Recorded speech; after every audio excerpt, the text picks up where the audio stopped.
4ನೇ 5ನೇ 6ನೇ 7ನೇ 4 ಗುಣಸ್ಥಾನಗಳಲ್ಲಿ ಧರ್ಮ ಧ್ಯಾನವೇ ಇವೆ. ಶುಕ್ಲ ಧ್ಯಾನ 8 ರಿಂದ 12 14.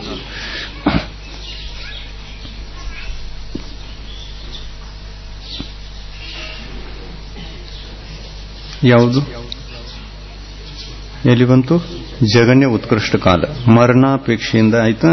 ಇನ್ನು ಗುಣಸ್ಥಾನದಲ್ಲಿ ಜೀವ ಸಂಖ್ಯೆ ಶ್ರೇಣಿಯಲ್ಲಿ 299 ಕೇವಲ 299 ಮತ್ತು ಕ್ಷಪಕ ಶ್ರೇಣಿಯಲ್ಲಿ 598. ಉಪಶಮ ಶ್ರೇಣಿ ಸಂಖ್ಯೆ ಬೇರೆಯಾಗಿದೆ, ಕ್ಷಪಕ ಶ್ರೇಣಿಯವರ ಸಂಖ್ಯೆ ಬೇರೆ. ಕ್ಷಪಕ ಅಂದ್ರೆ ಏನು ಅರ್ಥ?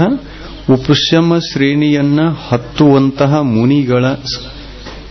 ಮುನಿಗಳಿಗೆ ಇಲ್ಲಿ ಹೆಚ್ಚಿಂದ ಹೆಚ್ಚು ಸೀಟು ಅಂತಂದ್ರೆ 299 ಉಪಶಮ ಶ್ರೇಣಿ ಹತ್ತಿದವರಿಗೆ. ಉಪಶಮ ಶ್ರೇಣಿ ಹತ್ತಿರತಕ್ಕಂಥ ಮುನಿಗಳೆಲ್ಲ ಬಂದು ಸಂಗ್ರಹಿತ ಆದರು. 299ಕ್ಕಿಂತ ಹೆಚ್ಚು ಸಂಗ್ರಹಿತ ಆಗುವುದಿಲ್ಲ. ಆದರೆ ಇಷ್ಟು ಯಾವಾಗಲೂ ಸಂಗ್ರಹಿತಿರ್ತಾರೆ ಅನ್ನೋದನ್ನ ಹೇಳಲಿಕ್ಕೆ ಬರೋಲ್ಲ. ಸೀಟ್ ಅಷ್ಟೇ.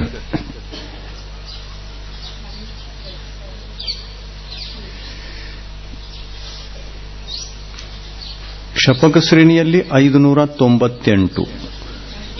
ಇವು ಜಾಸ್ತಿ ಇದಾರೆ ನೋಡ್ರಿ. ಅವರು ಕ್ಷಪಕ ಶ್ರೇಣಿಯವರು ಜಾಸ್ತಿ ಇದಾರೆ.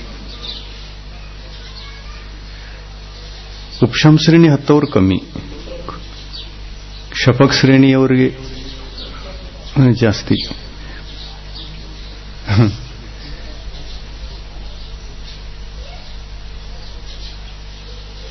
ಕ್ಷಪಕ ಶ್ರೇಣಿ ಅಂದ್ರೆ ಅಪೇಕ್ಷಾ ಮೋಕ್ಷದಿರ್ತದಲ್ಲ ಎಲ್ಲರಿಗೆ. ಮೋಕ್ಷಕ್ಕೆ ಹೋಗೋದು ಜಾಸ್ತಿ ಪುರುಷಾರ್ಥ ಮಾಡುವಂತ ಕಾರ್ಯ ಇರ್ತೈತಿ ಅವರಿಗೆ.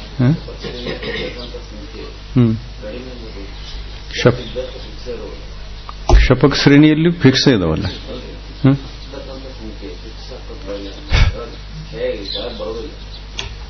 ಕ್ಷಪಕ ಶ್ರೇಣಿಯಲ್ಲಿ ಕೆಳಗೆ ಬರೋಲ್ಲ, ಮುಂದೆ ಹೋಗ್ತಾರಲ್ಲ.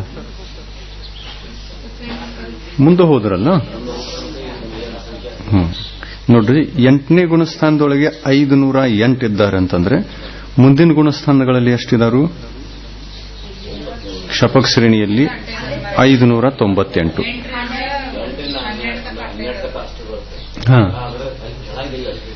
ಇವರೇ 598 ಮುಂದೆ ಹೋದ್ರು. ಇದು ಖಾಲಿ ಆಯಿತು. ಮತ್ತೆ ಹಿಂದಿನಿಂದ ಬರಬಹುದು. 590 ಕೇಳ್ರಲ್ಲ. 7ನೇ ಗುಣಸ್ಥಾನದಿಂದ 8ನೇ ಗುಣಸ್ಥಾನಕ್ಕೆ ಹೋದ್ರು. ಏಕಕಾಲಕ್ಕೆ ಪ್ರವೇಶ ಮಾಡುವಂತಹ ಮುನಿಗಳ ಸಂಖ್ಯೆ 598ರ ಸಂಖ್ಯೆಯಲ್ಲಿ ಪ್ರವೇಶ ಮಾಡಬಹುದು. ಮಾಡಿರು. 9ನೇ ಗುಣಸ್ಥಾನಕ್ಕೆ 598 ಅವರೇ ಮುಂದುವರೆದ್ರು. ಇದು ಖಾಲಿ ಆಗಬಹುದು. ಇಲ್ಲಿ ಖಾಲಿ ಆಗಬಹುದಲ್ಲ. ಎಲ್ಲಿ? 8ನೇ ಗುಣಸ್ಥಾನ ಖಾಲಿ ಆಗಬಹುದು. ಇವರು ಮುಂದುವರೆದ್ರು ಅಂತಂದ್ರೆ 8ನೇ ಗುಣಸ್ಥಾನ ಖಾಲಿ ಆಯಿತು. ಮತ್ತು ಅವರೇ ಮತ್ತೆ 10ನೇ ಗುಣಸ್ಥಾನಕ್ಕೆ ಹೋದ್ರು ಅಂತಂದ್ರೆ 9ನೇ ಗುಣಸ್ಥಾನ ಖಾಲಿ ಆಯಿತು. ಅಂತರ್ಮುಹೂರ್ತ ಬೇಕಲ್ಲ. ಅಂತರ್ಮುಹೂರ್ತದೊಳಗೆ ಇವರೆಲ್ಲ 14ನೇ ಗುಣಸ್ಥಾನ ಪಾರ ಆದ್ರು ಅಂದ್ರೆ ಮುಗಿತು. ಅಲ್ಲಿ ಮತ್ತೆ ನಿಲ್ಲುವಂತದ್ದು ಜಾಗ ಇದೆಯಲ್ಲ. ಎಲ್ಲಿ? 13ಕ್ಕೆ. ಅಲ್ಲಿ ಪೂರ್ವಕೋಟಿ ಕಾಲ ತನಕ ನಿಂತ್ಕೊಳ್ಳಿ ಹೋಗಿ. ಆದ್ರೆ ಇಲ್ಲಿ ಮಧ್ಯದೊಳಗೆ ನಿಂತ್ಕೊಳ್ಳಕ್ ಆಗೋಲ್ಲ.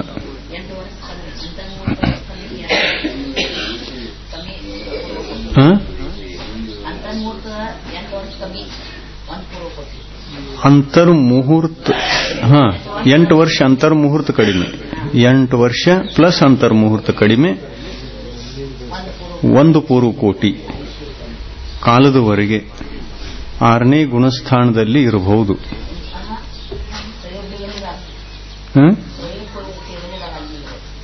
ಸಯೋಗ್ಯ ಉಳಿದಾಗ ಅಲ್ಲಿ ನಿಲ್ಲಬಹುದು. ಅಲ್ಲಿ ನೋಡಿ, ಅಂತರ್ಮೂರ್ತಿ ಯಾಕೆ ಹೇಳ್ತೀರಿ ಅದನ್ನ? ಈ ತರ ಹೇಳಬಹುದು. 8 ವರ್ಷ 2 ಅಂತರ್ಮುಹೂರ್ತ ಕಡಿಮೆ. ಶ್ರೇಣಿ ಹತ್ತಕ್ಕೆ ಒಂದು ಅಂತರ್ಮೂರ್ತ ಹೋಯ್ತಲ್ಲ, ಮಧ್ಯಮ ಅಂತರ್ಮೂರ್ತ ಎಲ್ಲ ಸೇರಿಸಿ ಎಲ್ಲ ಅಂತರ್ಮೂರ್ತಗಳನ್ನ ಸೇರಿಸಿ ಒಂದು ಅಂತರ್ಮೂರ್ತ ಮಾಡೋಣ. ಅದನ್ನು ಪೂರ್ವಕೋಟಿ ಅಂತರ್ಮುಹೂರ್ತ ನಂತರ ದೀಕ್ಷಾ ತಗೊಂಡ್ರು. 6ನೇ 7ನೇ ಗುಣಸ್ಥಾನ ಆಯಿತು. 6ನೇ 7ನೇ ಗುಣಸ್ಥಾನದಲ್ಲಿ ಅಂತರ್ಮುಹೂರ್ತ ಇದ್ದುಕೊಂಡು ಶ್ರೇಣಿ ಹಚ್ಚಿದ್ರು. ಇಲ್ಲೊಂದು ಅಂತರ್ಮುಹೂರ್ತ ಆಯಿತು, ಅಲ್ಲೊಂದು ಅಂತರ್ಮುಹೂರ್ತ, ಅಂದ್ರೆ 3 ಅಂತರ್ಮುಹೂರ್ತ ಅದು ಅಂತ ಇಟ್ಕೊಳ್ಳಿ. 3 ಅಂತರ್ಮುಹೂರ್ತ ಕಡಿಮೆ ಪೂರ್ವಕೋಟಿ ತನಕ 8 ವರ್ಷ 3 ಅಂತರ್ಮುಹೂರ್ತ ಕಡಿಮೆ ಪೂರ್ವಕೋಟಿ ವರ್ಷ ಏನು ಮುಂದಿನ ಆಯುಷ್ಯ ಉಳಿದಿದೆಯಲ್ಲ ಅಷ್ಟು ಸಮಯದವರೆಗೆ 13ನೇ ಗುಣಸ್ಥಾನದಲ್ಲಿ ನಿಲ್ಲಬಹುದು. ಆಮೇಲೆ ಅಂತರ್ಮುಹೂರ್ತ ಕೊನೆಯ ಅಂತರ್ಮುಹೂರ್ತದಲ್ಲಿ 14ನೇ ಗುಣಸ್ಥಾನ ಆಗ್ತದೆ. ಅದೊಂದು ಅಂತರ್ಮುಹೂರ್ತ ಬಿಡಬೇಕು, ಅಂದ್ರೆ 4 ಅಂತರ್ಮುಹೂರ್ತ.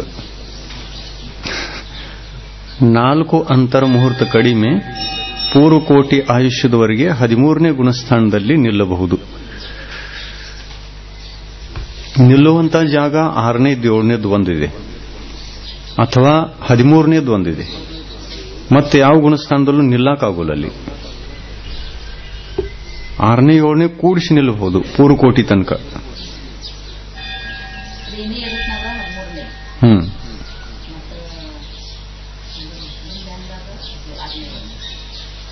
ಧರ್ಮ ಧ್ಯಾನದಲ್ಲಿ 6ನೇ 7ನೇ ಗುಣಸ್ಥಾನ, ಧರ್ಮ ಧ್ಯಾನದ ಜೊತೆಲಿ 6ನೇ 7ನೇ ಕೂಡಿಸಿ ಪೂರ್ವಕೋಟಿ ತನಕ ನಿಲ್ಲಬಹುದಾ? ಅಂದ್ರೆ 8 ವರ್ಷ ಅಂತರ್ಮೂರ್ತ ಕಡಿಮೆ ಪೂರ್ವಕೋಟಿ, ಅಥವಾ ಸರ್ವಾರ್ ಸಿದ್ಧಿಯಿಂದ ಬಂದಿದ್ದಾರೆ ಅಂತ ಇಟ್ಕೊಳ್ಳಿ. ಅದೇ ಬಹುದಿಂದ ಮೋಕ್ಷಕ್ಕೆ ಹೋಗೋರಿದ್ದಾರೆ. ಹೋದ್ರೂ ಕೂಡ ಪೂರ್ವಕೋಟಿ ಆಯುಷ್ಯ ಪೂರ್ತಿ ಸಮ್ಯಕ್ ದೃಷ್ಟಿ ಇದಾರಲ್ಲ ಅವರ. ಇನ್ನು ಸಂಯಮ ಯಾವಾಗ ಪಡ್ಕೊಂಡ್ರು? 8 ವರ್ಷ ಅಂತರ್ಮುಹೂರ್ತ ಕಡಿಮೆ, ಅಂತರ್ಮುಹೂರ್ತ ಕಳೆದ ನಂತರ ತಗೊಂಡ್ರು, ಸಂಯಮ ಗ್ರಹಣ ಮಾಡಿರು. ಅಲ್ಲಿ ಇಷ್ಟ ಅದನ್ನ ಬಿಡಬೇಕು, ಮೈನಸ್ ಮಾಡಬೇಕು. ಆದ್ರೆ ಸಮ್ಯಕ್ ದೃಷ್ಟಿ ಇರ್ತದೆ ಜೀವ. ಸಮ್ಯಕ್ತದ ಅಪೇಕ್ಷೆ ಸಮ್ಯಕ್ ದೃಷ್ಟಿ. ಪೂರ್ವಕೋಟಿ ತನಕ ಸಮ್ಯಕ್ ದರ್ಶನ ಉಳಿಬಹುದು. ಗರ್ಭಕಾಲದಲ್ಲೂ ಸಮ್ಯಕ್ ದರ್ಶನ ಇದೆ, ಬರುವಾಗ ಇತ್ತು, ಹಿಂದಿನ ಭಾವದಲ್ಲೂ ಇತ್ತು, ಶಾಯಿಕ್ ಸಮ್ಯಕ್ ದರ್ಶನ ಇದೆ. ಸಮ್ಯಕ್ತದ ಅಪೇಕ್ಷೆ ಅಂತ ಸಮ್ಯಕ್ತ ಉಳಿಯಲಿಕ್ಕೆ ಏನು ಅಡ್ಡಿ ಇಲ್ಲ. ಆದ್ರೆ ಸಂಯಮ 8 ವರ್ಷ ಅಂತರ್ಮುಹೂರ್ತ ಕಳೆದ ನಂತರ ಕ್ಷಾಯಿಕ ಸಮ್ಯಕ್ ದೃಷ್ಟಿಗಳು ದೀಕ್ಷಾ ತಗೋರು. ನೀವು ಅವ್ರು ದೀಕ್ಷಾ ತಗೊಂಡ್ರು ಅಂತಂದ್ರೆ 6ನೇ ಗುಣಸ್ಥಾನದಲ್ಲಿ ಪೂರ್ವಕೋಟಿ ತನಕ ಉಳಿಯಾಕ ಸಾಧ್ಯತೆ ಇಲ್ಲೋ? ಕೊನೆಯ ಅಂತರ್ಮುಹೂರ್ತದಲ್ಲಿ ಮೋಕ್ಷಕ್ಕೆ ಹೋಗಬಹುದು, ಉಳಿಬಹುದು.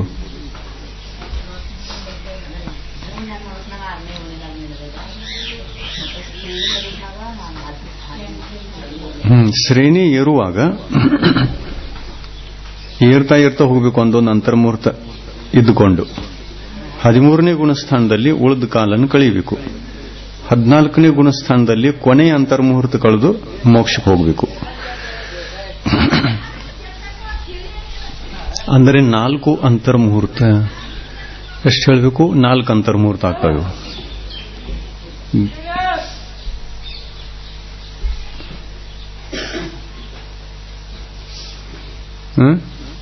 ನಾಲ್ಕಲ್ಲಿ 3 ಆಗವಲ್ಲ. ಸಂಯಮ ಧಾರಣ ಮಾಡಿದ ನಂತರದ ಕಾಲ, ನಂತರದ ಅಂತರ್ಮುಹೂರ್ತಗಳು ಎಷ್ಟು?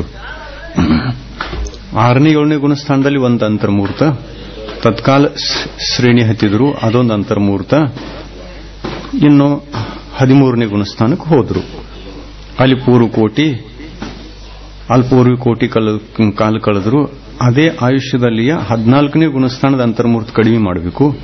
3 ಅಂತರ್ಮುಹೂರ್ತ ಕಡಿಮೆ ಪೂರ್ವಕೋಟಿವರೆಗೆ 13ನೇ ಗುಣಸ್ಥಾನದಲ್ಲಿ ಇರಬಹುದು.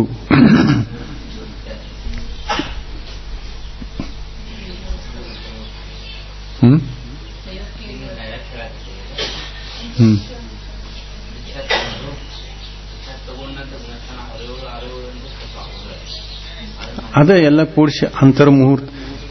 ಶಪಕ್ ಶ್ರೇಣಿ ಹತ್ತವ್ರ ದೀಕ್ಷಾ ತಗೊಂಡ ನಂತರ ತತ್ಕಾಲನೂ ಹತ್ತಬಹುದು ಆ ಅಪೇಕ್ಷೆಯಿಂದ.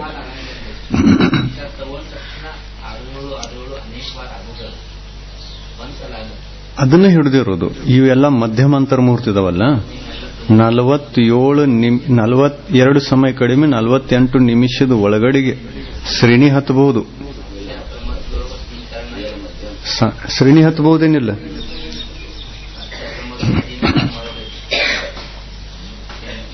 ಯಾವುದು ತಗೊಂಡ್ರು 48 ನಿಮಿಷದೊಳಗೆಲ್ಲ ಸೆಟ್ ಆಗ್ಲಿಕ್ಕೆ. 48 ನಿಮಿಷದ ಮೊದಲು ಹೆಚ್ಚು ಹೋಗಕ್ಕೆ ಸಾಧ್ಯ ಇಲ್ಲ. ಭರತ್ ಚಕ್ರವರ್ತಿ ದೀಕ್ಷಾ ತಗೊಂಡ ತಕ್ಷಣ ಕೇವಲ ಏನಾಗೈತಿ,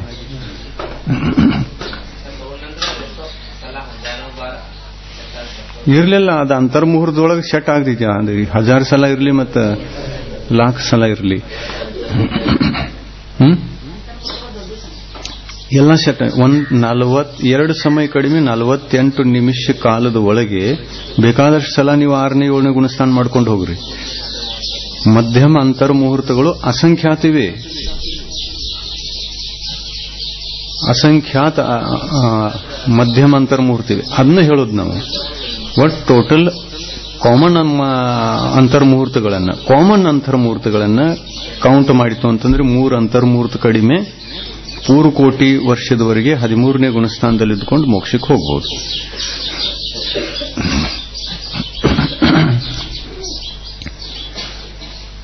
ಭರತ ಚಕ್ರವರ್ತಿಗಾಗಿತ್ತು ಕೇವಲ ಜ್ಞಾನ. ಆದರೆ ಬಾಹುಬಲಿ ಭಗವಂತರಿಗೆ 1 ವರ್ಷ ಹಿಡಿದಿತ್ತು. ವರ್ಷ ಕಾಲ ಎಲ್ಲಿ ಕಳೆದ್ರು?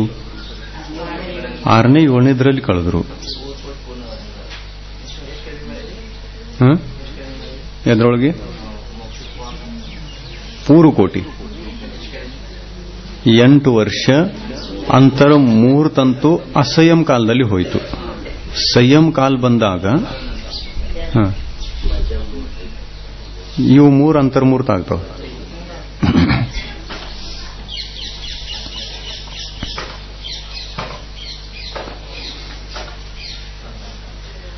ಉತ್ಕೃಷ್ಟ ಅಂತರ್ಮುಹೂರ್ತ ಗುಣಸ್ಥಾನದ ಸಂಖ್ಯೆ ಹೇಳಿತು. ಉಪಶಮ ಶ್ರೇಣಿಯಲ್ಲಿ 299 ಮುನಿಗಳು, ಕ್ಷಪಕ ಶ್ರೇಣಿಯಲ್ಲಿ ಹೆಚ್ಚಿಂದ ಹೆಚ್ಚು 598.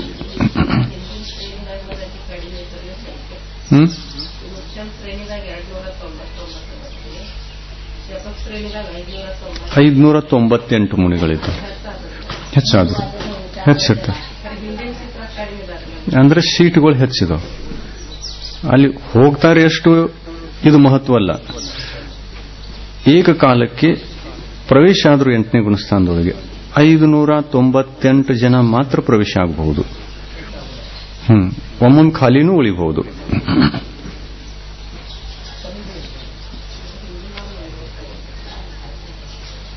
ನೋಡಿ, ಈ ತರ ಆಗಬಹುದು. ಕಂಟಿನ್ಯೂ ಕೆಲವೊಂದು ಸಮಯದವರೆಗೆ ಅಲ್ಲಿ ಪ್ರವೇಶನೂ ಆಗಬಹುದು, ಒಮ್ಮೊಮ್ಮೆ ಖಾಲಿನೂ ಉಳಿಬಹುದು. 598 ಮುನಿಗಳು ಪ್ರವೇಶ ಮಾಡಿದರು ಏಕಕಾಲಕ್ಕೆ. ಅಂತರ್ಮುಹೂರ್ತ ಇದ್ದುಕೊಂಡ್ರು. ಇನ್ನೆಲ್ಲಿ ಹೋಗೋದಿದೆ ಅವರಿಗೆ? ಕ್ಷಪಕ ಶ್ರೇಣಿಯಲ್ಲಿದ್ದಾರೆ. ಮುಂದೆ ಹೋಗ್ಬೇಕಲ್ಲ, ಇವರೇ 598 ಅಲ್ಲಿ ಹೋದ್ರು. ಆ ಸಂಖ್ಯೆ ಇಲ್ಲಿ 9ನೇ ಗುಣಸ್ಥಾನದಲ್ಲಿ ನೋಡ್ರಲ್ಲ ಸಂಖ್ಯೆ ಎಷ್ಟೈತಿ? 598. ಇವರೇ ಪ್ರವೇಶ ಆದ್ರಲ್ಲ. ಅಂದ್ರೆ ಇಲ್ಲಿ ಟೈಮ್ ನಿಲ್ಲಾಕ ಯಾರಿಗೆ ಜಾಗ ಇಲ್ಲ. ಇಲ್ಲಿ ಸ್ಪೀಡ್ ಹೋಗ್ಬೇಕು ಒಂದೇ. ಶ್ರೇಣಿಯೊಳಗೆ ಹತ್ತಿದ್ರಿ ನಿಲ್ಲಾಕ ಜಾಗಿಲ್ಲ. ಎಲ್ ತನಕ ಜಾಗಿಲ್ಲ? 12ನೇ ಗುಣಸ್ಥಾನ ತನಕ ಜಾಗಿಲ್ಲ. 13ರಲ್ಲಿ ಜಾಗಿದೆ. 13ರಲ್ಲಿ ಜಾಗಿದೆ. 12ನೇ ತನಕ ಜಾಗಿಲ್ಲ ನಿಲ್ಲಾಕಿ. ಇಲ್ಲಿ ಯಾರಿಗೂ ನಿಲ್ಲಕ್ ಪುರ್ಸೋತಿಲ್ಲ, ನಿಲ್ಲಾಕ ಜಾಗಿಲ್ಲ. ಅಂದ್ರೆ ಗುಹೆಯೊಳಗೆ ಹೋದಂಗ ಉಸ್ಮಡಿಕ್ ಆಗ್ತೈತಿ ಅಲ್ಲಿ. ಶುಕುಲ್ ಧ್ಯಾನ ಅಂದ್ರೆ ಉಸ್ಮಡಿಕ್ ಆದಂಗ ಐತದ. ಸ್ವಲ್ಪ ಅಲ್ಲಿ ಅಂತರ್ಮುಹೂರ್ತದೊಳಗೆ ಉಳಿದೈತದು. ಬಹಳ ಏಕಾಗ್ರ ಆಗಿರ್ತೈತಿ ಅವಾಗ. ಆ ಶುಕುಲ್ ಧ್ಯಾನ ಅಂತಂದ್ರೆ ಘಾತಿ ಕರ್ಮಗಳನ್ನು ನಷ್ಟ ಮಾಡಿಬಿಡ್ತದೆ ಅದು. ಈಗ ನೋಡ್ರಿ, ಈ ಕೈ ಸುಡು ಕಾಚು ಅಂತಿರ್ತೈತಲ್ಲ, ಭೂತಗನ್ನಡಿ ಅಂತಿರಲ್ಲ, ಅದಕ್ಕೆ ಪೇಪರ್ ಸುಡಬೇಕು ಅಂತಂದ್ರೆ ನೀವು ಇದನ್ನ ತಗೊಂಡು ತಕ್ಷಣ ಹಿಂಗೆ ಹಿಡ್ಕೊಂಡ್ರಿ ಅಂತಾರೆ ಸುಡಂಗಿಲ್ಲ ಅದು. ಆ ಥರದ್ದು ಇದು ಮಾಡ್ಕೋಬೇಕು, ಮೊದಲು ಕೇಂದ್ರೀಕೃತ ಮಾಡ್ಕೋಬೇಕು. ಹಿಂಗ್ ಹಿಂಗ್ ಹಿಂಗ್ ಹಿಂಗ್ ಮಾಡಿ ಹಿಂಗ್ ಟಿಕಾಸ್ಬೇಕು ಅದನ್ನ.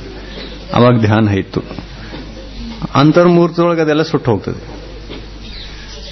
ಬಂದ ತಕ್ಷಣ ಸುಡಲ್ಲ. ಬಂದ ತಕ್ಷಣ ಅಂತರ್ಮುಹೂರ್ತ 6ನೇ 7ನೇ ಗುಣಸ್ಥಾನ ಕಳಿಬೇಕು, ಬ್ಯಾಲೆನ್ಸ್ ಮಾಡ್ಕೋಬೇಕು. ಆಮೇಲೆ ಅದು ಏಕಾಗ್ರ ಆಗಿಬಿಡ್ತು ಅಂತಂದ್ರೆ 2 ಥರದಿಂದ ಏಕಾಗ್ರ ಆಗ್ತದೆ. ಉಪಶಮ ಶ್ರೇಣಿ ಇತ್ತು ಅಂದ್ರೆ ಸುಡಂಗಿಲ್ಲ, ಅದು ಸ್ವಲ್ಪ ಸುಟ್ಟಂಗಾಗಿ ಕಮ್ಜೋರ್ ಆಗಿಬಿಡ್ತದೆ ಅದು. ಆದ್ರೆ ಅಗ್ದಿ ಕರೆಕ್ಟ್ ಆಗಿ ನಾವು ಏಕಾಗ್ರ ಮಾಡ್ಕೊಂಡ್ರೆ ಎಲ್ಲ ಸುಟ್ಟು ಹೋಗ್ತದೆ. ನಾವು ಕೂಳ್ನು ಸುಡ್ತಾವಲ್ಲ, ಬೆಂಕಿ ಹತ್ತದ ಅದಕ್ಕೆ.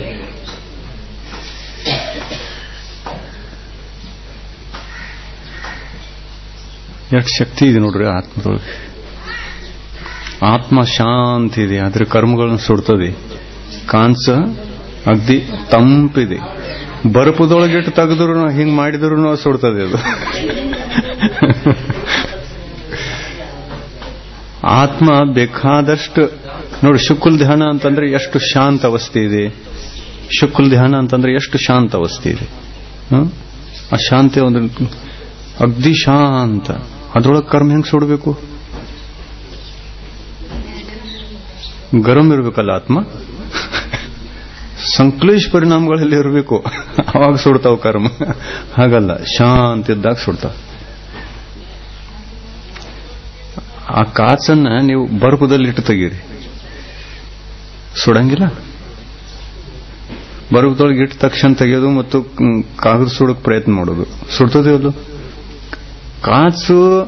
ಕಾಂಚಿನಿದೆ, ಅದು ಗ್ಲಾಸ್ ತಂಪಿದೆ, ಆದ್ರೆ ಅದರ ಕಿರಣ ಗರಂ ಆಗಿಬಿಡ್ತದೆ. ಕಾಚು ಕಾಯಿಲ್ಲ, ಕಾಚು ಒಟ್ಟ ಕಾಯಿಲ್ಲ, ಆತ್ಮ ಒಟ್ಟ ಕಾಯಿಲ್ಲ, ಕರ್ಮಗಳ ಮೇಲೆ ಪ್ರಭಾವ ಆಗ್ತದೆ. ಕರ್ಮಗಳನ್ನು ಸುಡ್ತದೆ ಆತ್ಮ. ತಾನು ಶಾಂತಿ ಇರ್ತದೆ, ಆದ್ರೆ ಕರ್ಮಗಳನ್ನು ಸುಟ್ಟು ಹಾಕಿಬಿಡ್ತದೆ. ಉದಾಹರಣೆ ಬೆಸ್ಟ್ ಇತ್ತು ನೋಡ್ರಿ ಇದು ಹೇಳಕ್. ಶಾಂತ ಆತ್ಮ ಕರ್ಮಗಳನ್ನು ಹೆಂಗ್ ಸುಟ್ತು ಅಂತ ಕೇಳ್ತಾರೆ.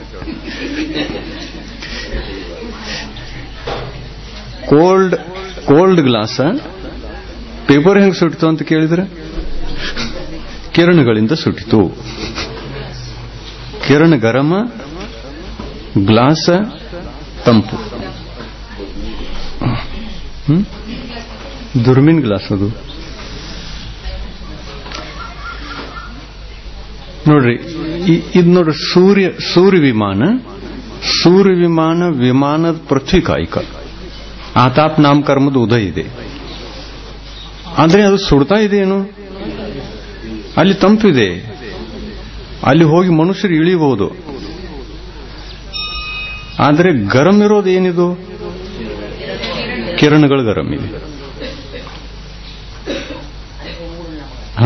ಆ ಗ್ಲಾಸದ ಹೆಂಗ ಗ್ಲಾಸ್ ತಂಪಿದೆ, ಆದ್ರೆ ಗ್ಲಾಸಿನ ಕಿರಣಗಳು ಗರಂ ಇವೆ.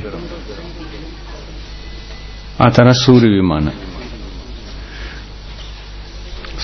ವಿಮಾನದಿಂದ ಹೊರಟಂತಹ ಕಿರಣಗಳು ಗರಮ, ಸೂರ್ಯ ವಿಮಾನ ತಂಪ. ಮತ್ತು ಚಂದ್ರ ವಿಮಾನ ಇದರಿಂದ ಉಲ್ಟ, ಅದು ತಂಪ, ಅದರ ಕಿರಣಗಳು ತಂಪ. ಅಂದ್ರೆ ಅದು ಅಂತ ಗ್ಲಾಸ್ ಅಲ್ಲದು, ಸಾಮಾನ್ಯ ಗ್ಲಾಸ್. ಸಾಮಾನ್ಯ ಗ್ಲಾಸ್ ಸ್ವತಃನೂ ತಂಪ. ಈ ಚಸ್ಮಾ ಹಾಕೋತಿರಲ್ಲ, ಕಣ್ಣಿಗೆ ತಂಪು ಮಾಡುವಂತ ಚಸ್ಮಾ, ಅವು ಕೈ ಸುಡಂಗಿಲ್ಲ ಅವು. ಡೇ ನೈಟ್ ಗ್ಲಾಸ್ ಅವು ತಂಪ, ಸ್ವತಃನೂ ತಂಪ, ಕಿರಣಗಳು ತಂಪ.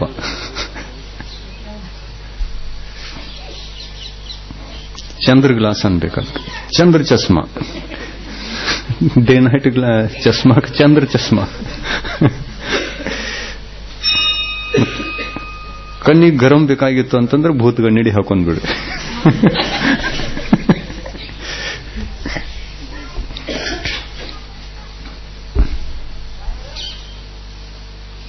ಯಾವ ಗುಣಸ್ಥಾನದಲ್ಲಿ ಮರಣ ಹೊಂದಿ ಮತ್ತು ಯಾವ ಗತಿಯಲ್ಲಿ ಜನ್ಮ. 8ನೇ ಗುಣಸ್ಥಾನದಲ್ಲಿ ಮರಣವನ್ನು ಹೊಂದುವ ಜೀವಾತ್ಮನು ನಿಯಮದಿಂದ ದೇವಗತಿಯಲ್ಲಿ ವೈಮಾನಿಕ ದೇವನಾಗಿ ಹುಟ್ಟುವನು. 8ನೇ ಗುಣಸ್ಥಾನದಲ್ಲಿ ಮರಣಿದೆ, ಆದರೆ ವೈಮಾನಿಕ ದೇವನಾಗಿ ಹುಟ್ಟಲಿಕ್ಕೆ ಸಾಧ್ಯ.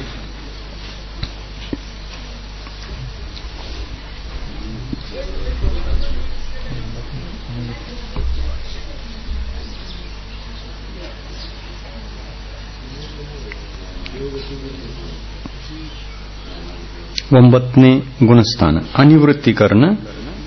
ಉಪಶಮ ಶ್ರೇಣಿ ಮತ್ತು ಕ್ಷಪಕ ಶ್ರೇಣಿಯಲ್ಲಿರುವ 9ನೇ ಗುಣಸ್ಥಾನದ ಜೀವಗಳಿಗೆ ಮೇಲೆ 10ನೇ ಗುಣಸ್ಥಾನದ ಒಂದೇ ಮಾರ್ಗ ಇರುತ್ತದೆ. ಒಂದೇ ಮಾರ್ಗ 10ನೇಗೆ ಹೋಗಬೇಕು. ಅವರೋಹಣ ಕ್ರಮದಲ್ಲಿ ಉಪಶಮ ಶ್ರೇಣಿಯಲ್ಲಿ ಮರಣವಾದಾಗ 9ರಿಂದ ನೇರವಾಗಿ 4ನೇ ಗುಣಸ್ಥಾನವಾಗುತ್ತದೆ. ಮರಣವಾಗದಿರುವಾಗ 9ರಿಂದ 8ನೇ ಗುಣಸ್ಥಾನವಾಗಲು ಸಾಧ್ಯ. ಹೀಗೆ 9ರಿಂದ 8ನೇ ಮತ್ತು 4ನೇ 2 ಮಾರ್ಗಗಳಿವೆ. ಇನ್ನು ಗುಣಸ್ಥಾನದ ಕಾಲ. ಜಗನ್ಯ ಕಾಲ ಮರಣದ ಅಪೇಕ್ಷೆಯಿಂದ 1 ಸಮಯ, ಉತ್ಕೃಷ್ಟ ಕಾಲ, ಅಂತರ್ಮುಹೂರ್ತ. ಇವೆಲ್ಲ ಅಂತರ್ಮುಹೂರ್ತಗಳನ್ನು ಮಧ್ಯಮ ಅಂತ ನೆನಪಿನಲ್ಲಿಟ್ಕೊಳ್ಬೇಕಿತ್ತು. ಮಧ್ಯಮ ಕಾಲ, ಉತ್ಕೃಷ್ಟ ಕಾಲದವರೆಗೆ ಎಲ್ಲೂ ಯಾವ ಗುಣಸ್ಥಾನದಲ್ಲೂ ಜೀವ ಇರುವುದೇ ಇಲ್ಲ. ಬರಿಬೇಡ್ರಿ, ಅತ್ರಾಗ ಬರಿಕ್ ಹೋಗ್ಬೇಡ್ರಿ. ಏನು ಅದು ಎಂಥ ಅಂತರ್ಮುಹೂರ್ತ ಕಾಲ ಅಂತಂದ್ರೆ ಮಧ್ಯಮ ಅಂತರ್ಮುಹೂರ್ತ ಕಾಲ.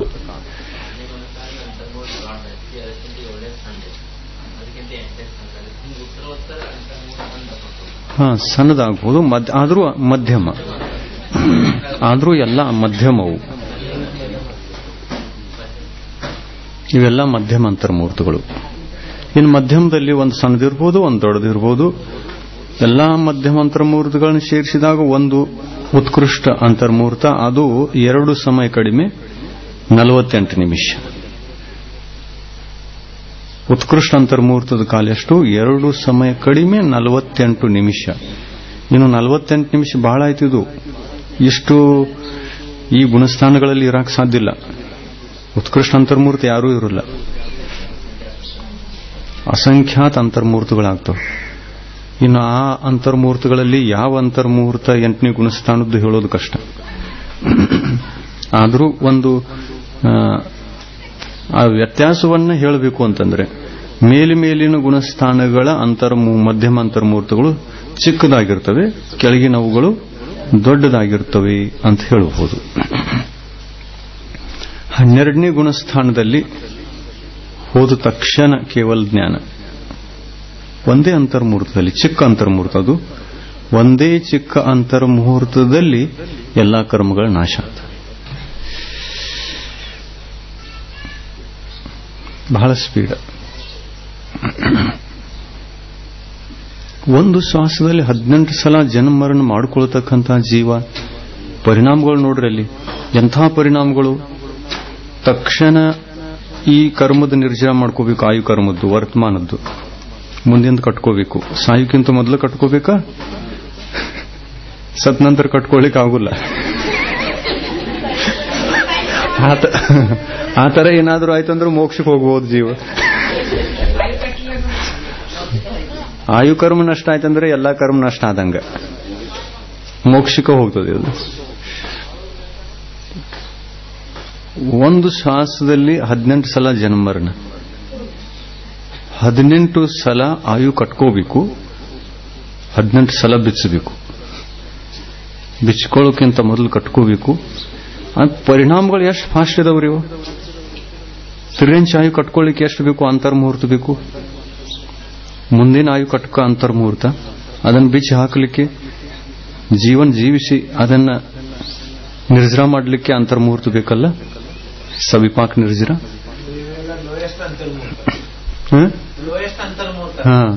ಅಂತರ್ಮುಹೂರ್ತಕ್ಕೆ ಬಹಳ ಭೇದ ಇದಾವೆ. ಮಧ್ಯಮ ಅಂತರ್ಮುಹೂರ್ತಕ್ಕೆ ಜಗನ್ಯ ಅಂತರ್ಮುಹೂರ್ತ ಎಷ್ಟು?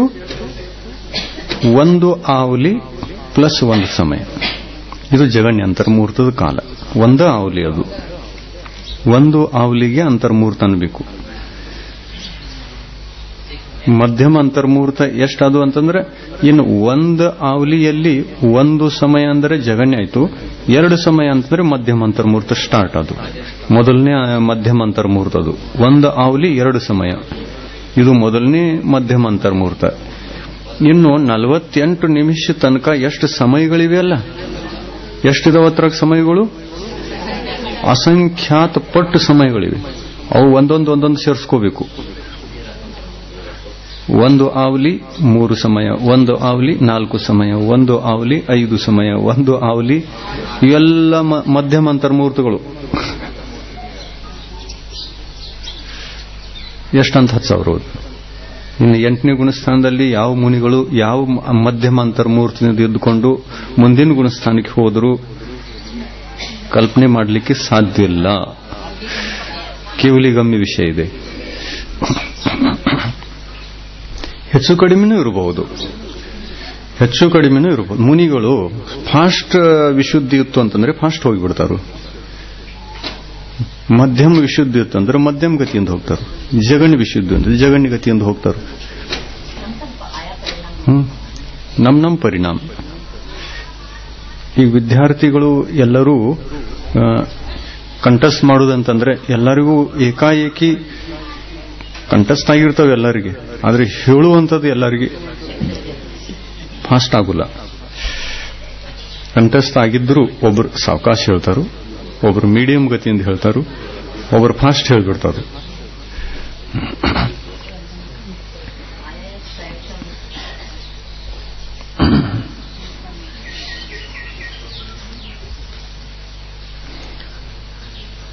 ಜಗನ್ಯ ಗುಣಸ್ಥಾನ ಕಾಲ. ಜಗನ್ಯ ಮರಣದ ಅಪೇಕ್ಷೆಯಿಂದ ಒಂದು ಸಮಯ ಉತ್ಕೃಷ್ಟ ಅಂತರ್ಮುಹೂರ್ತ. ಇನ್ನು ಉತ್ಕೃಷ್ಟದಿಂದ ಉಪಶಮ ಶ್ರೇಣಿಯಲ್ಲಿ 299 ಮುನಿಗಳು ಮತ್ತು ಕ್ಷಪಕ ಶ್ರೇಣಿಯಲ್ಲಿ 598. 9ನೇ ಗುಣಸ್ಥಾನದಲ್ಲಿ ಮರಣವನ್ನು ಹೊಂದುವ ಜೀವಾತ್ಮನು ನಿಯಮದಿಂದ ದೇವಗತಿಯಲ್ಲಿ ವೈಮಾನಿಕ ದೇವನಾಗಿ ಹುಟ್ಟುವನು. ಅದೇ ನಿಯಮ.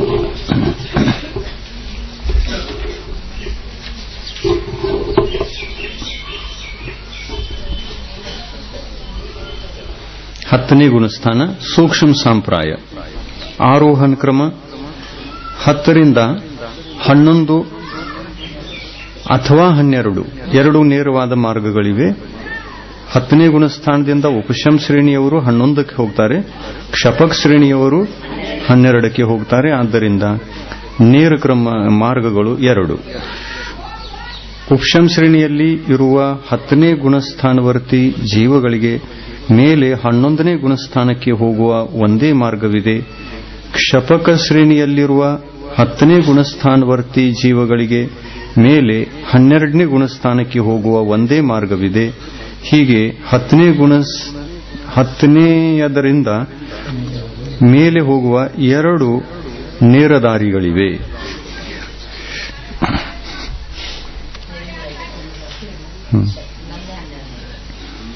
ಅವರೋಹಣ ಕ್ರಮ 10ನೇ ಗುಣಸ್ಥಾನದಿಂದ 9ನೇ ಗುಣಸ್ಥಾನಕ್ಕೆ ಬರಲೇಬೇಕು. ಒಂದು ವೇಳೆ ಮರಣ ಆಯಿತು ಅಂತಂದ್ರೆ 10ನೇ ಗುಣಸ್ಥಾನದಿಂದ ಮರಣ ಆಯಿತು ಅಂತಂದ್ರೆ 4ನೇ ಗುಣಸ್ಥಾನ, 9ಕ್ಕೆ ಬಂದು ಮರಣ ಆಯಿತು ಅಂತಂದ್ರೆ 4ನೇ ಗುಣಸ್ಥಾನ, 11ರಲ್ಲಿ ಮರಣ ಆಗಬಹುದು, ಅಲ್ಲಿ ಮರಣ ಆದ್ರೂ ಕೂಡ 4ನೇ ಗುಣಸ್ಥಾನ, ಮರಣ ಆದರೆ 4ನೇ ಗುಣಸ್ಥಾನ. ಆಗಲಿಲ್ಲ ಅಂತಂದ್ರೆ ಕ್ರಮದಿಂದ ಇಳಿಯಬೇಕು. ಮರಣ ಆಗಲಿಲ್ಲ ಅಂತಂದ್ರೆ 11ರಿಂದ 10ಕ್ಕೆ ಬರಬೇಕು, 9ಕ್ಕೆ ಬರಬೇಕು, 8ಕ್ಕೆ ಬರಬೇಕು, 7ಕ್ಕೆ ಬರಬೇಕು, 6ಕ್ಕೆ ಬರಬೇಕು. ಇಲ್ಲಿ ತನಕ ಕ್ರಮದಿಂದ ಇಳಿಬೇಕು. ಇಳಿಯುವಾಗ ಮರಣ ಆಯಿತು ಅಂತಂದ್ರೆ 4ಕ್ಕೆ, ಬೇಕಾದಂತಹ ಗುಣಸ್ಥಾನಗಳಲ್ಲಿ ಮರಣ ಆದ್ರೂ 4ನೇ ಗುಣಸ್ಥಾನದಲ್ಲಿ ಬರಬೇಕು.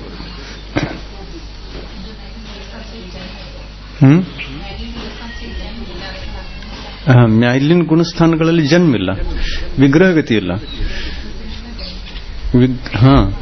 ವಿಗ್ರಹಗತಿ ಇಲ್ಲಲ್ಲ, ಅಲ್ಲಿಂದ ನೇರವಾಗಿ ಮತ್ತೊಂದು ಗತಿಗೆ ಹೋಗುವಂತ ವಿಗ್ರಹಗತಿ ಅಲ್ಲಿಂದಿಲ್ಲ. ಅದಕ್ಕಾಗಿ 4ಕ್ಕೆ ಬರಬೇಕು.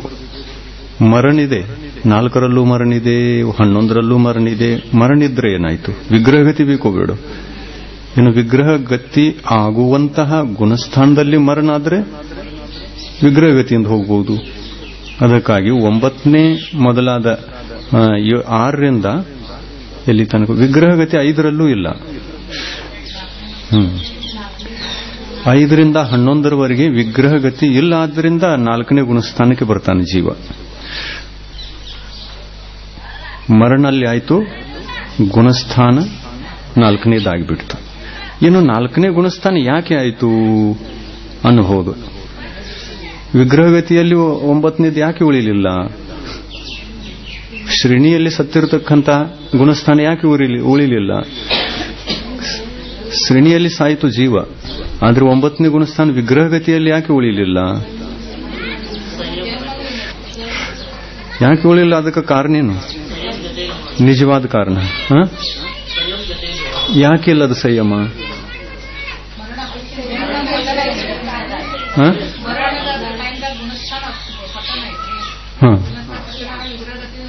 ಗುಣಸ್ಥಾನ ಪತನ ಆಯ್ತು, ಆದ್ರೆ ಸಂಯಮ ಯಾಕೆ ಉಳಿಲಿಲ್ಲ? ಕಾರ್ಮನ್ ಶರೀರ ಇದ್ರೆ ಏನಾಯ್ತು? ಆ ಕಾರ್ಮನ್ ಶರೀರದೊಳಗೆ ಸಂಯಮ ಉಳಿಲ್ಲ. ಕಾರ್ಮನ್ ಶರೀರದ ಜೊತೆಯಲ್ಲಿ ಸಂಯಮ ಇಲ್ಲ. ನಾವು ಸಂಯಮ ತೋರಿಸ್ಕೊಡ್ತೇವೆ ನೋಡ್ರಿ 13ನೇ ಗುಣಸ್ಥಾನದಾಗ. ಮತ್ತೆ ಸಂಯಮ ಉಳಿಯುವುದಿಲ್ಲ ಅನ್ನುವಂತ ನಿಯಮ ಇಲ್ಲ. ಅದು ಆ ಕಾರಣ ಹೇಳೋದು ತಪ್ಪು.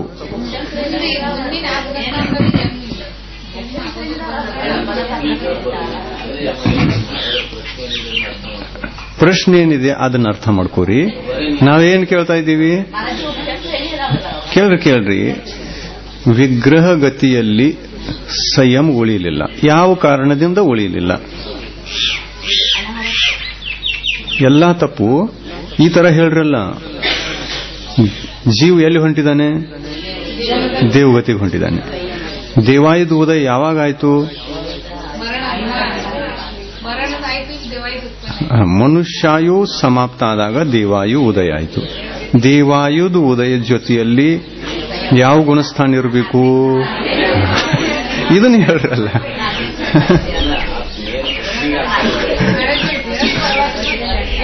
ಅಲ್ಲ, ಆಯುಧ ಕಡೆಗೆ ಲಕ್ಷ್ಯ ಹೋದ್ರೆ ಹೇಳ್ಕೊ ಬರ್ತಿತ್ತು. ನೀವು ವಿಗ್ರಹಗತಿ ಕಡೆಗೆ ಲಕ್ಷ್ಯ ಕೊಡೋರು, ಮತ್ತೆ ಅದು ಎಲ್ಲೆದು ಬರೋದು?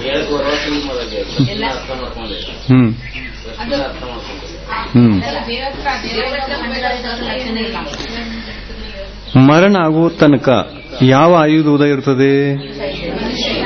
ಮರಣ ಆಗುವ ತನಕ ಉಳಿಯಬಹುದು. ಸಂಯಮ ಮರಣ ಆಗುವ ತನಕ ಉಳಿಬಹುದು. ಯಾಕೆಂದ್ರೆ ಮರಣ ಆಗುವ ತನಕ ಅದು ಮನುಷ್ಯಾಯು. ಆದ್ರೆ ಮರಣಾನಂತರ ಯಾವ ಆಯು? ದೇವಾಯುಧ ಜೊತೆಯಲ್ಲಿ ಸಂಯಮ ಹೆಂಗೆ ಉಳಿಯೋದು? ಈಗ ಮನುಷ್ಯ ದೇವ ಆದ, ಯಾವಾಗ ಆದ? ಮರಣಾನಂತರ ಅಲ್ಲೇ ಆದ. ದೇವಾಯುನು ಉದಯ ಆದ ತಕ್ಷಣ ಅವನು ದೇವ. ಈಗ ಅಲ್ಲಿ ಹೋದ ನಂತರ ದೇವ ಅಲ್ಲ. ಮ್ಯಾಲಿ ಹೋದ, ಹುಟ್ಟಿದ, ಕೂತ್ಕೊಂಡ, ಆವಾಗ ದೇವ ಆದ. ಆ ತರ ತಿಳ್ಕೋಬೇಡಿ ಅದನ್ನ. ದೇವ ಯಾವಾಗ ಆದ? ಮನುಷ್ಯಾಯು ಮುಗಿಯಿತು, ದೇವಾಯುನು ಉದಯ. ಅದರ ಮುಂದಿನ ಸಮಯದಲ್ಲಿ ದೇವಾಯುನು ಉದಯ ಸ್ಟಾರ್ಟ್ ಆಯ್ತು. ಅವಾಗ ದೇವ ಅವನು. ದೇವನ ಜೊತೆಯಲ್ಲಿ ಸಂಯಮ ಇರ್ತದೆ. ಈಗ ಅದೇ ಆತ್ಮ ದೇವ. ಮೊದಲು ಸಂಯಮಿ, ಮೊದಲು ಮುನಿ. ಒಂದು ಸಮಯ ಹಿಂದೆ ಮುನಿ, ಮುಂದಿನ ಸಮಯದಲ್ಲಿ ದೇವ. ಗುಣಸ್ಥಾನ ಚೇಂಜ್ ಆಯಿತು.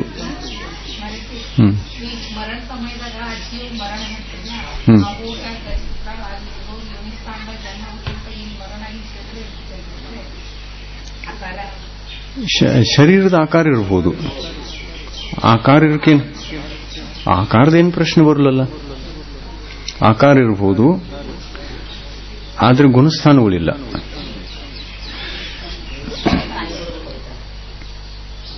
ಆಕಳು ಕಪ್ಪಾದ್ರೆ ಹಾಲು ಕಪ್ಪೆ.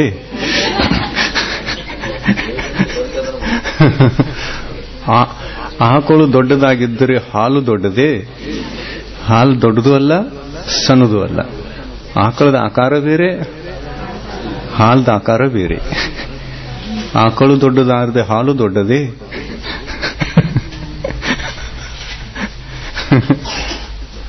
ಆನೆ ದೊಡ್ಡದಾದರೆ ಹಾಲು ದೊಡ್ಡದೇ.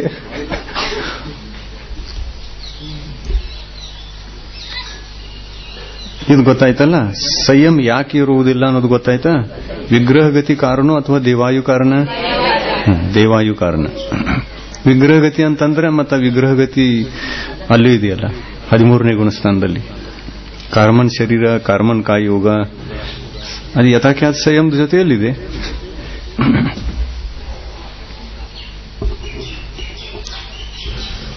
ಎಲ್ಲಿ ಬಂತು? 10ನೇ ಗುಣಸ್ಥಾನ. ಗುಣಸ್ಥಾನದ ಕಾಲ.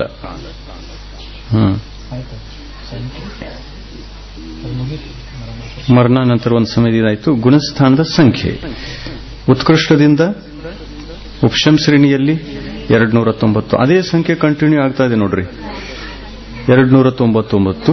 ಮತ್ತು ಕ್ಷಪಕ ಶ್ರೇಣಿಯಲ್ಲಿ 598.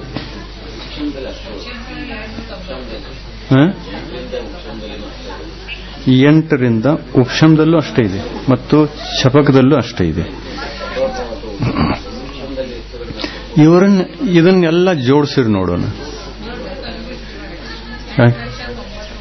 ಕ್ಷಪಕ ಶ್ರೇಣಿಯವರದ್ದು ಕಮಿಗಳು ಎಲ್ಲೂ ಎರಡೂ ಕೂಡಿಸ್ಬೇಕೇನೋ? ಇಲ್ಲ, ಆ ಕಮಿಗಳಿಲ್ಲ, ತಪ್ಪಾಗಿರ್ಬೇಕು ಗಣಿತ. ಇಲ್ಲಿ ಕೂಡಿಸ್ಕೊಟ್ಟಿದಾರಲ್ಲ ಎಲ್ಲ.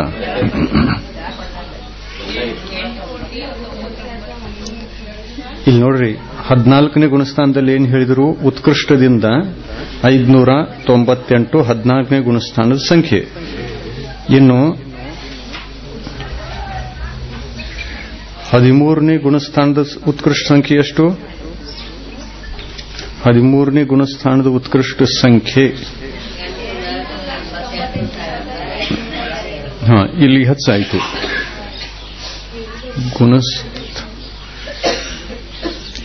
ಇಲ್ಲಿ ಹೆಚ್ಚಿದ್ದೇ ಇರಲೇಬೇಕು. ಪೂರ್ವ ಕೋಟಿ ಆಯುಷ್ಯ ಇರುವುದರಿಂದ ಸಂಗ್ರಹ ಜಾಸ್ತಿ ಆಗ್ತದೆ. ಇಲ್ಲಿ ಶೀಟ್ಗಳು ಜಾಸ್ತಿ ಇದಾವೆ. ಇಲ್ಲಿ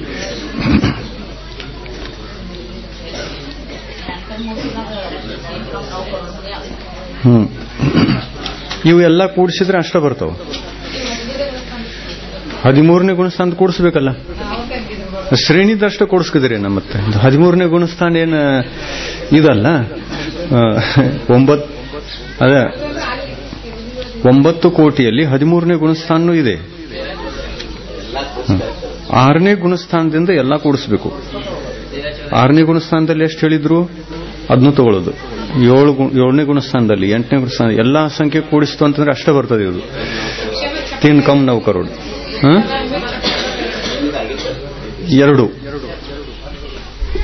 2 ಕೂಡಿಸ್ಬೇಕು.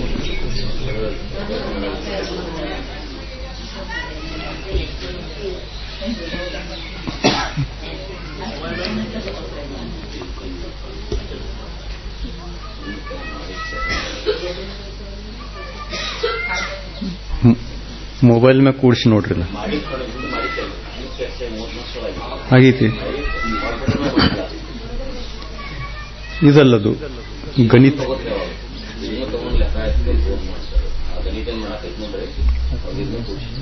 ಇದಲ್ಲದ ಅದು ಸಂಖ್ಯಾಗಳದ್ದು ಮಾಡಿತ್ತು.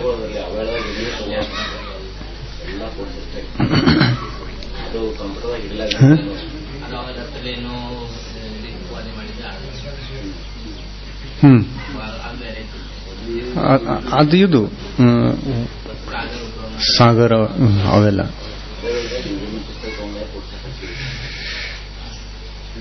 ಪೂರ್ವ ಕೋಟಿದ ಮೇಲೆ ಸಂಖ್ಯೆ ಹೋಗ್ತಿದೆ ಅದ್ರದ್ದು. ಆಮೇಲೆ ಆದಿನಾಥ್ ಭಗವಂತರದ ಆಯುಷ್ಯದ್ದು ಅದೆಲ್ಲ ಕಂಪ್ಯೂಟರ್ ಮೇಲೆ ಮಾಡಿ ನೋಡಿತ್ತು.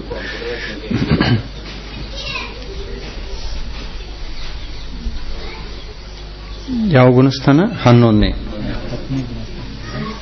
10ನೇ ಗುಣಸ್ಥಾನದಲ್ಲಿ ಮರಣವನ್ನು ಹೊಂದುವ ಜೀವಾತ್ಮನು ನಿಯಮದಿಂದ ದೇವಗತಿಯಲ್ಲಿ ವೈಮಾನಿಕ ದೇವನಾಗಿ ಹುಟ್ಟುತ್ತಾನೆ ಮರಣ ಆದರೆ.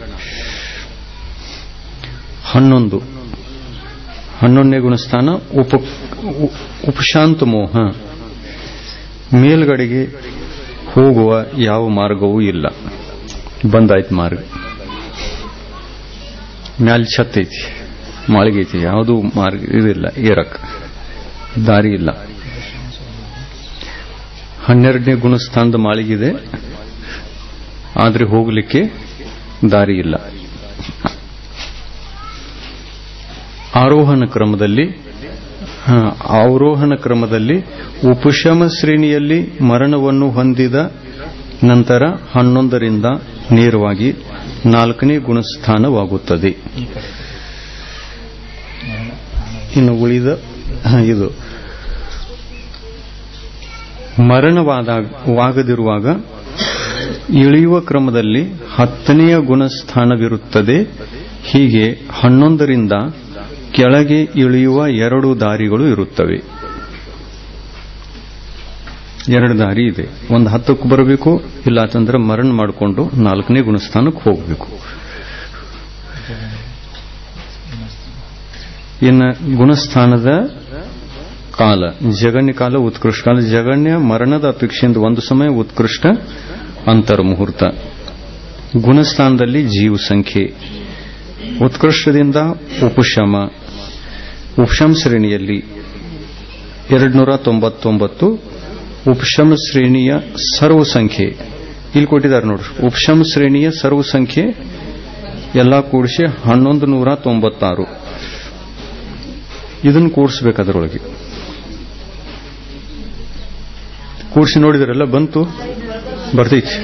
ಈ ಉಪಶಮ ಶ್ರೇಣಿದ್ದು ಕೂಡಿಸಿದ್ರಲ್ಲ, ಎಲ್ಲ ಕೂಡಿಸಿದ ನಂತರ 3 ಕಡಿಮೆ 9 ಕೋಟಿ ಬರ್ತೈತಿ. ಅದು ಇನ್ನು 11ನೇ ಗುಣಸ್ಥಾನದಲ್ಲಿ ಮರಣ ಹೊಂದುವ ಜೀವಾತ್ಮನು ನಿಯಮದಿಂದ ದೇವಗತಿಯಲ್ಲಿ ವೈಮಾನಿಕ ದೇವನಾಗಿ ಹುಟ್ಟುವನು. ಎಲ್ಲ ಅದೇ ನಿಯಮ ಇದೆ ಶ್ರೇಣಿಯಲ್ಲಿ. ವೈಮಾನಿಕ ದೇವ ಆಗ್ತಾನೆ. ಮುಗೀತು. 12ನೇ ಗುಣಸ್ಥಾನ. 2 ಗುಣಸ್ಥಾನ ಉಳಿದಿಲ್ಲ.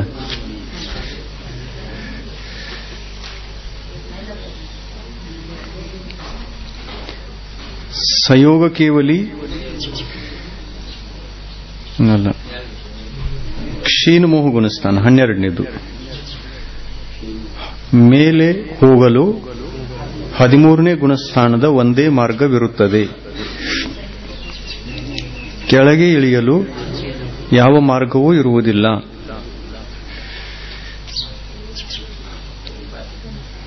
ಹನ್ನೆರಡರಿಂದ ಕೆಳಗೆ ಇಳಿಯಲು ಯಾವ ಮಾರ್ಗವೂ ಇರುವುದಿಲ್ಲ. ಗುಣಸ್ಥಾನ ಕಾಲ ಜಗನ್ಯ ಅಂತರ್ಮುಹೂರ್ತ, ಉತ್ಕೃಷ್ಟನೂ ಕೂಡ ಅಂತರ್ಮುಹೂರ್ತ. ಗುಣಸ್ಥಾನದಲ್ಲಿ ಜೀವ ಸಂಖ್ಯೆ, ಉತ್ಕೃಷ್ಟದಿಂದ ಕ್ಷಪಕ ಶ್ರೇಣಿಯಲ್ಲಿ ಜೀವ ಸಂಖ್ಯೆ 598. ಕ್ಷಪಕ ಶ್ರೇಣಿಯ ಸರ್ವ ಸಂಖ್ಯೆ, ಎಲ್ಲಾ ಸಂಖ್ಯೆ ಒಂದು ಜಾಗದಾಗ ಕೊಟ್ಟರು ನೋಡಿ. ಕೊನೆಯ ಗುಣಸ್ಥಾನದಲ್ಲಿ ಕೊಟ್ಟದ್ದಿದೆ 2392, 2392. ಇನ್ನು 12ನೇ ಗುಣಸ್ಥಾನದಲ್ಲಿ ಮರಣವೇ ಇಲ್ಲ. ಇನ್ನು 13ನೇ ಗುಣಸ್ಥಾನ ಸಯೋಗ ಕೇವಲಿ. 14ನೇ ಮೇಲೆ 14ನೇ ಗುಣಸ್ಥಾನಕ್ಕೆ ಹೋಗುವ ಒಂದೇ ಮಾರ್ಗವಿದೆ. ಅವರೋಹಣ ಕ್ರಮದಲ್ಲಿ ಕೆಳಗೆ ಇಳಿಯಲು ಯಾವ ಮಾರ್ಗವೂ ಇರುವುದಿಲ್ಲ. ಗುಣಸ್ಥಾನ ಕಾಲ ಜಗನ್ಯ ಅಂತರ್ಮುಹೂರ್ತ, ಉತ್ಕೃಷ್ಟ ಇಲ್ಲಿ 8 ವರ್ಷ, 1 ಅಂತರ್ಮುಹೂರ್ತ ಕಡಿಮೆ, 1 ಪೂರ್ವ ಕೋಟಿ ವರ್ಷ ಪ್ರಮಾಣ. ಇನ್ನು ಇಲ್ಲಿ 1 ಅಂತರ್ಮುಹೂರ್ತ ಏನು ಹೇಳಿದಾರಲ್ಲ, ಇಲ್ಲಿ ಎಲ್ಲ ಒಂದು ಅಂತರ್ಮುಹೂರ್ತ ಅಂದ್ರೂ ನಡೀತದೆ. ಎಲ್ಲ ಕೂಡಿಸಿ ಒಂದು ಅಂತರ್ಮುಹೂರ್ತ ಮಾಡಿಕೊಂಡ್ರೆ ನಡೀತದೆ. ಶ್ರೇಣಿಯನ್ನ ಹತ್ತಿ ಮೇಲೆ ಹೋಯಿತು, ಒಂದು ಅಂತರ್ಮುಹೂರ್ತದಲ್ಲಿ ಹೋಗಿದೆ. ದೀಕ್ಷಾ ತಗೊಂಡು ಶ್ರೇಣಿಯನ್ನು ಹತ್ತಬೇಕಾಯ್ತು, ಅದರಲ್ಲೂ ಒಂದೇ ಅಂತರ್ಮುಹೂರ್ತ. ಎಲ್ಲ ಮಧ್ಯಮ ಅಂತರ್ಮುಹೂರ್ತಗಳು ಸೇರಿಸಿ ಒಂದೇ ಅಂತರ್ಮುಹೂರ್ತ ಮಾಡಿದ್ರು ಮತ್ತು ಹೇಳಿದ್ರು ಏನು ಅಡ್ಡಿ ಇಲ್ಲ. 14ನೇ ಗುಣಸ್ಥಾನದಲ್ಲೂ ಅಂತರ್ಮುಹೂರ್ತ, ಅದನ್ನು ಮೈನಸ್ ಮಾಡಬೇಕು. ಆವಾಗ 13ನೇ ಗುಣಸ್ಥಾನದ ಉತ್ಕೃಷ್ಟ ಕಾಲ ಬರ್ತದೆ. ಪೂರ್ವ ಕೋಟಿ ಆಯುಷ್ಯದವರೆಗೆ ಇರಬಹುದು. ಇನ್ನು ಗುಣಸ್ಥಾನದಲ್ಲಿ ಇರುವಂತಹ ಮುನಿಗಳ ಸಂಖ್ಯೆ 8,98,502 ಕೇವಲ ಜ್ಞಾನಿ ಭಗವಂತರ ಸಂಖ್ಯೆ. ನೋಡ್ರಿ, 8,98,000 ಅಂದ್ರೆ 9 ಲಕ್ಷ ಅಂತ ಇಟ್ಕೊಳ್ಳಿ. ಅದನ್ನ ಅನುಮಾನದಿಂದ ನೆನಪು ಹಿಡಿಯಲಿಕ್ಕೆ ಅನುಮಾನ ಸಂಖ್ಯೆ, ಅನುಮಾನಿತ ಸಂಖ್ಯೆ 9 ಲಕ್ಷ ಅನ್ನೋದು. ಅದಕ್ಕೆ 9 ಲಕ್ಷ ಮುನಿಗಳು 13ನೇ ಗುಣಸ್ಥಾನದಲ್ಲಿ ಎಟ್ ಎ ಟೈಮ್ ಸಂಗ್ರಹಿತ ಆಗಬಹುದು, ಉತ್ಕೃಷ್ಟದೊಳಗೆ ಆಗಬಹುದು.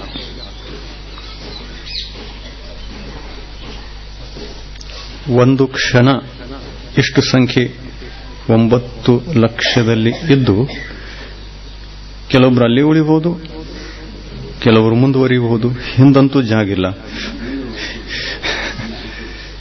ಇನ್ಯಾರು ತತ್ಕಾಲ ಹೋಗೋರಿದ್ದಾರೆ, ಅವರು 14ನೇ ಗುಣಸ್ಥಾನಕ್ಕೆ ಹೋಗ್ಬಿಟ್ಟು ಶುದ್ಧ ಪರಮಿಷ್ಠಿ ಆಗಿಬಿಡ್ತಾರೆ. ಇನ್ನಲ್ಲಿ ವ್ಯತ್ಯಾಸ ಆಯಿತು, ಸಂಖ್ಯಾ ಡಿಸ್ಟರ್ಬ್ ಆಯಿತು. ಹೋಗೋರು ಜಲ್ದಿ ಹೋಗಿಬಿಟ್ರು, ಒಂದು ಸಮಯ ಇದ್ದುಕೊಂಡು ಮುಂದಿನ ಸಮಯದಲ್ಲಿ ಆ ಸಂಖ್ಯೆ ಸ್ಥಿರ ಉಳಿಲಿಲ್ಲ, ಆಮೇಲೆ ಹೆಚ್ಚು ಕಡಿಮೆ ಆಗಬಹುದು.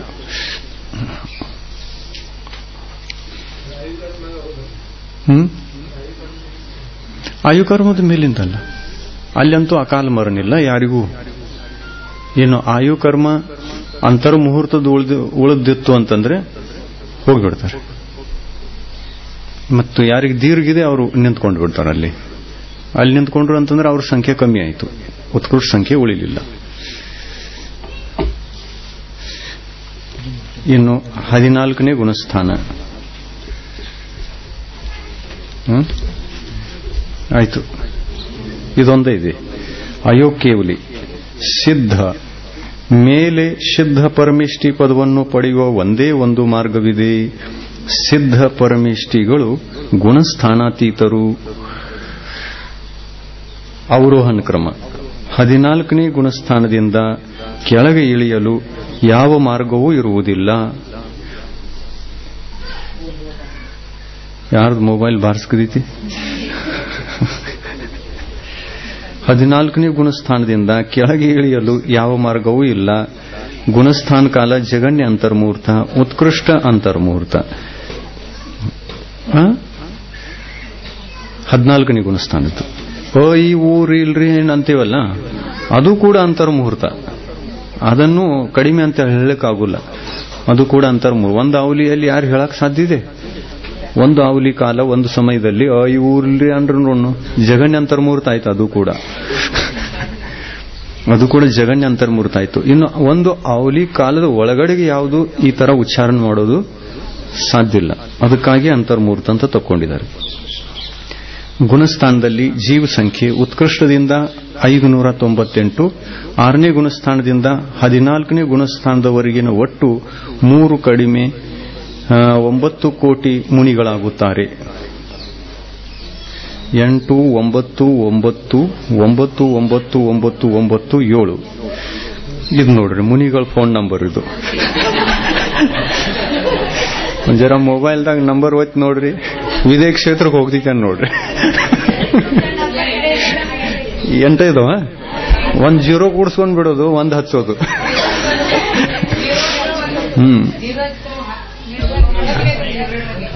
ಒತ್ತಿ ನೋಡ್ರಿ, ವಿದೇ ಕ್ಷೇತ್ರಕ್ಕೆ ಎಲ್ಲಿಯಾದ್ರೂ ಹೋಯ್ತು ಅಂದ್ರೆ ಮತ್ತೆ ಸಂಪರ್ಕ ಮಾಡಿಬಿಡೋಣ, ಎಲ್ಲಾ ಶಂಕಾ ಸಮಾಧಾನ ಆಗ್ಬಹುದು. ನೋಡ್ಬೇಕು ಒಮ್ಮೆ ಒತ್ತಿ ಹಚ್ಚಿ ನೋಡೋದು. ಇಲ್ಲೇ ಎಲ್ಲರ ಆಯ್ತಂದ್ರೆ ಮತ್ತ